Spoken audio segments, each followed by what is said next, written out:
అందరూ వస్తారు.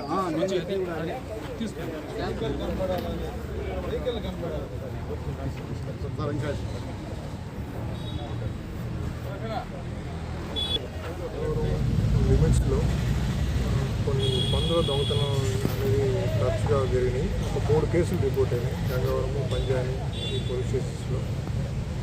చుట్టుపక్కల ప్రాంతాల్లో ఒక గ్యాంగ్ ఏదో తిరుగుతుందని ఇన్ఫర్మేషన్ వచ్చింది. దానికి మా ఇన్స్పెక్టర్ గారు, ముఖ్యంగా ఐడి పార్టీ టీం వీళ్ళంతా వాళ్ళకున్న సోర్సెస్ అన్నీ ఎక్స్ప్లోర్ చేసి వాళ్ళు ఎవరు ఏంటి అన్నీ కనుక్కొని ఈ గ్యాంగ్ని ఒక 5 పర్సన్స్ని అరెస్ట్ చేయడం జరిగింది. నిన్న అది కూడా మదనపల్లి రూట్లో వెహికల్ చెకింగ్ చేస్తుంటే వాళ్ళకి ఒక బ్యాచ్ అప్పుడే ఈ పందులు డిస్పోజ్ ఆఫ్ చేసి వెళ్తుంటే మీరు చూసారు వెనకాల వెహికల్ ఉంది. ఈ వెహికల్లో వాళ్ళు ట్రాన్స్పోర్ట్ చేస్తారు. దీంతోపాటు ఒక 2 వీలర్ కూడా ఉంటుంది. దాంట్లో ముందుగా వచ్చి రెక్కీ చేసుకోవడం, ఎక్కడ పిక్స్ అవి ఉన్నాయి చూసి మళ్ళీ దాన్ని ఎలా డిస్పోజ్ చేయాలనేది వాళ్ళకు ప్లాన్ ప్రకారంగా చేస్తూ ఉంటారు. సో దాంట్లో భాగంగా నిన్న వెహికల్ చెకింగ్ అప్పుడు వాళ్ళు మొత్తం గ్యాంగ్ దొరికింది.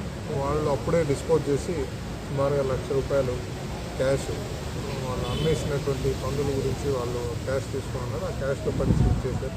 తర్వాత మిగతా మన పంజానీ కేసు కానీ, గంగవరంలో రిపోర్ట్ అయిన కేసు కానీ, దాని గురించి కూడా ఆల్రెడీ డిస్పోజ్ అయినటువంటి క్యాష్ని వాళ్ళను అందరినీ ఇంటాక్ట్గా పట్టుకోవడం జరిగింది.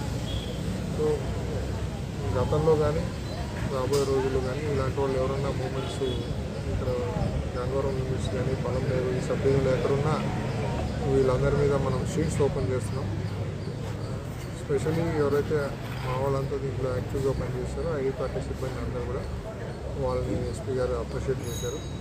వీళ్ళందరినీ తీసుకొని మన గంగవరం ఇన్స్పెక్టర్ గారు చిన్నగోవింద్ గారు అనంతపూర్ వెళ్ళి వాళ్ళందరి గురించి తెలుసుకొని వాళ్ళ మూమెంట్ అన్నీ కూడా కనుక్కొని వాళ్ళ దగ్గరికి వస్తారని తెలిసిన తర్వాత వెహికల్ చెకింగ్ చేస్తుంటే వాళ్ళు పట్టుకుని టోటల్లీ సుమారుగా 8 lakhs వర్త్ ప్రాపర్టీ రికవర్ చేయాలి.